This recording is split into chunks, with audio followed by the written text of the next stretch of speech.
अस्सलामुअलैकुम व्यूवर्स, कैसे हैं आप लोग। उम्मीद है अल्लाह पाक के फजलो करम से खैरियत से होंगे। व्यूवर्स, आज मैं आपके लिए लाया हूं एक नई वीडियो।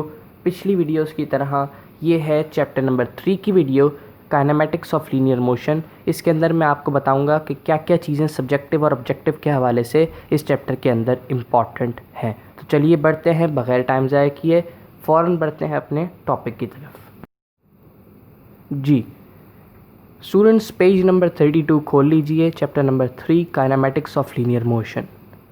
सबसे पहला पैराग्राफ ये है और इस पैराग्राफ के अंदर आपको बताया गया है कि रेस्ट क्या होता है और मोशन क्या होता है।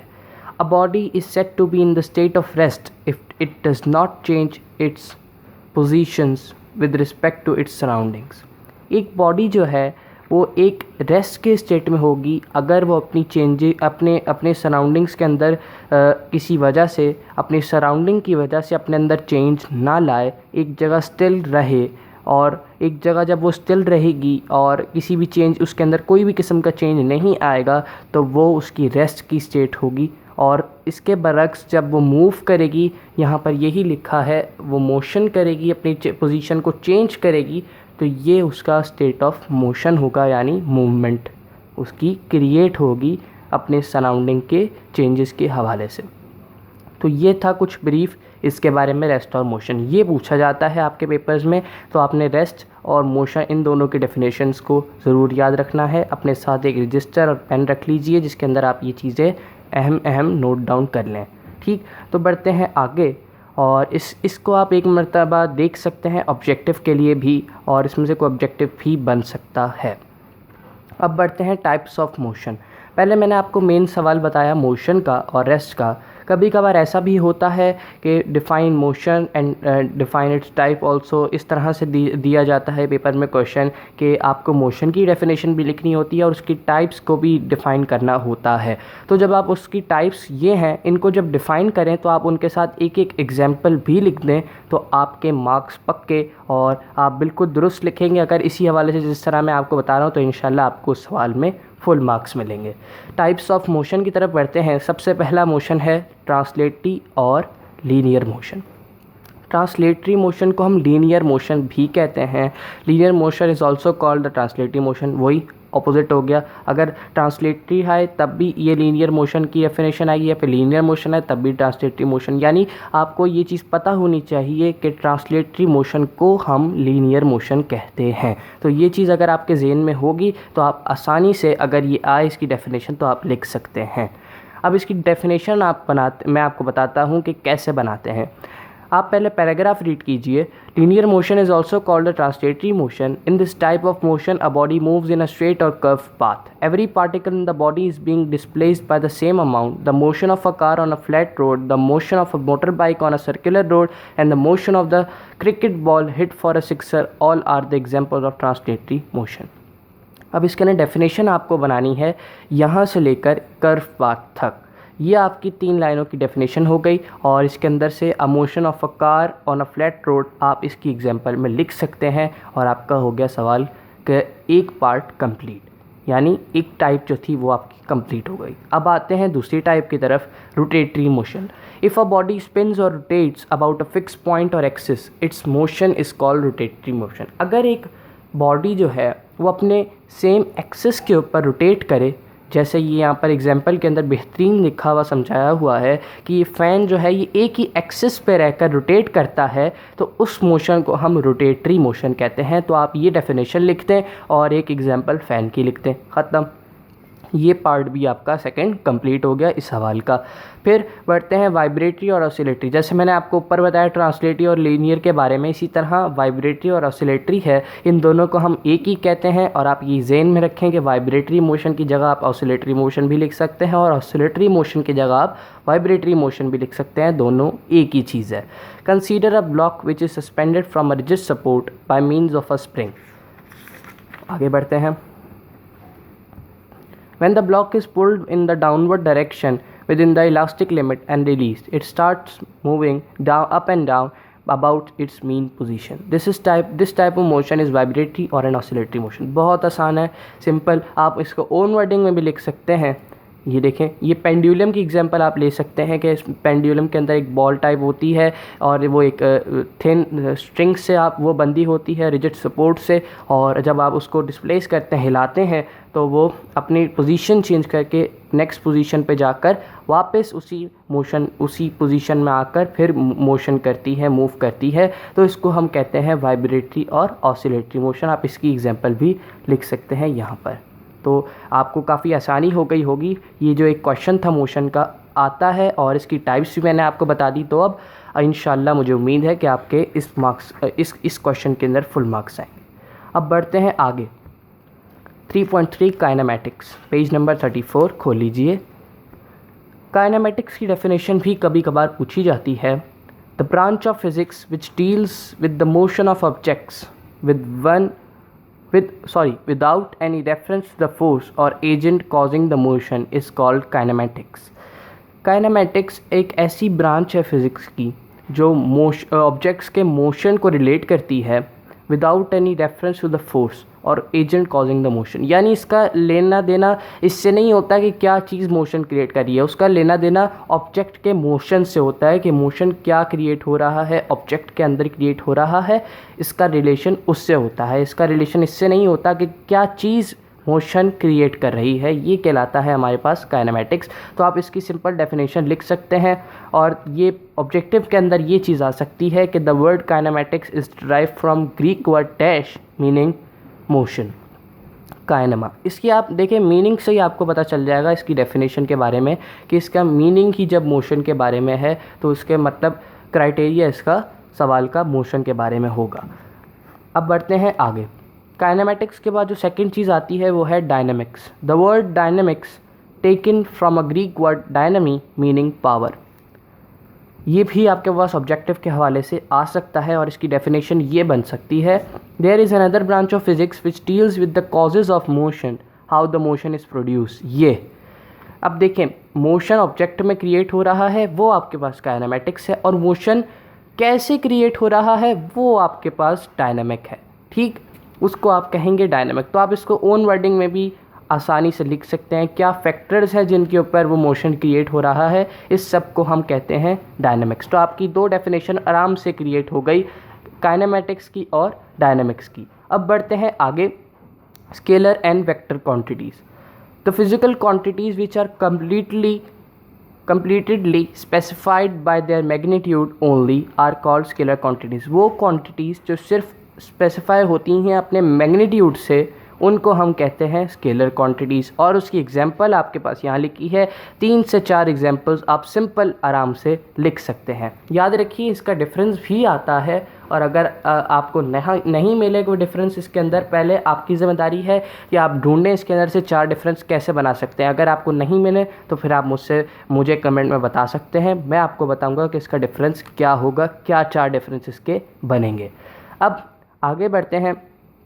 स्केलर क्वांटिटीज़ मैंने आपको बता दिया और इसकी एग्जांपल आपने डेफिनेशन में लिखनी है। इसकी के साथ फिजिकल क्वांटिटीज़ की definition, the physical quantities which are completely specified by the magnitude and direction both. इसके अंदर सिर्फ मैग्नीट्यूड है और इसके अंदर डायरेक्शन भी है, तो ये आपके लिए काफ़ी आसानी हो जाएगी। दोनों सिमिलर हैं लेकिन सिर्फ डायरेक्शन ऐड है फिजिकल क्वांटिटीज़ वेक्टर क्वांटिटीज़ के अंदर। ठीक, और इसकी भी एग्जांपल यहाँ पर हमारे साथ मौजूद है। जब आप एग्जांपल लिखेंगे तो आपका सवाल बहुत अच्छे तरीके से कंप्लीट होगा, और जो चेक करने वाला होगा, जो चेकर होगा, टीचर होगा, उसको काफ़ी अच्छा लगेगा कि बच्चे ने एग्जांपल्स के साथ लिखा है, उसको समझ में आती है बात। तो आप एग्जांपल लाजमी लिखा करें। अब बढ़ते हैं आगे। Displacement and distance. वक्त कम है इसलिए मैं जल्दी चल रहा हूँ। आप इसके अंदर से ऑब्जेक्टिव भी फाइंड कर सकते हैं। पैराग्राफ रीड करिए जैसे मैंने आपको पहले बताया था, और उसके अंदर हाइलाइटर से हाईलाइट करते जाएं। Distance and displacement. The distance covered by a body in a particular direction is known as displacement. Displacement की सिंपल डेफिनेशन आपके पास बन गई कि the distance covered by a body in a particular direction, वो distance जो एक body cover करती है पर्टिकुलर डायरेक्शन में, उसे हम कहते हैं डिस्प्लेसमेंट। ठीक, distance possesses magnitude only whereas displacement has magnitude as well as direction. अब डिस्टेंस जो है वो सिर्फ मैग्नीट्यूड प्रोसेस करता है वो सिर्फ मैग्नीट्यूड होता है डिस्टेंस के अंदर, बल्कि लेकिन डिस्प्लेसमेंट के अंदर जबकि मैग्नीट्यूड और डायरेक्शन बोथ होते हैं। सही, तो डिस्टेंस जो हो गया वो हमारे पास स्केलर क्वांटिटी हो गया, क्योंकि यहाँ पर हमने पढ़ा था कि स्केलर क्वांटिटीज़ के पास सिर्फ मैग्नीट्यूड होता है, डायरेक्शन नहीं। तो ये आपको समझ आ गई, आप इसको भी लिख सकते हैं एक पॉइंट में। और डिस्प्लेसमेंट जो है वो हमारे पास वेक्टर क्वांटिटी है, और वो वेक्टर क्वांटिटी क्यों है? क्योंकि उसके अंदर हमारे पास डायरेक्शन पाई जा रही है। ठीक, तो ये था छोटा मोटा डिस्टेंस और डिस्प्लेसमेंट के बारे में। अब बढ़ते हैं नेक्स्ट टॉपिक, स्पीड की तरफ। Speed can be defined as distance covered by a body in unit time. ये डेफिनेशन सिंपल आपकी स्पीड की बन गई। In the unit of speed is in SI units, the unit of speed is meter per second and is written as meter s minus 1 exponent minus 1। ठीक, तो अगर आप इसको मीटर पर सेकंड लिखते हैं, पर के बाद अपॉन में नीचे होता है, जब अपॉन हटेगा और वो ऊपर आएगा तो वो -1 के साथ लिखा जाएगा। ये चीज़ आपको पता होगी। और इसका जो ऐसा यूनिट है वो है मीटर पर सेकंड, ये भी आप डेफिनेशन में लिख सकते हैं। और बाकी ये चीज़ें हैं, ये ऑब्जेक्टिव के लिए इम्पॉर्टेंट हैं, आप देख सकते हैं बुक के अंदर।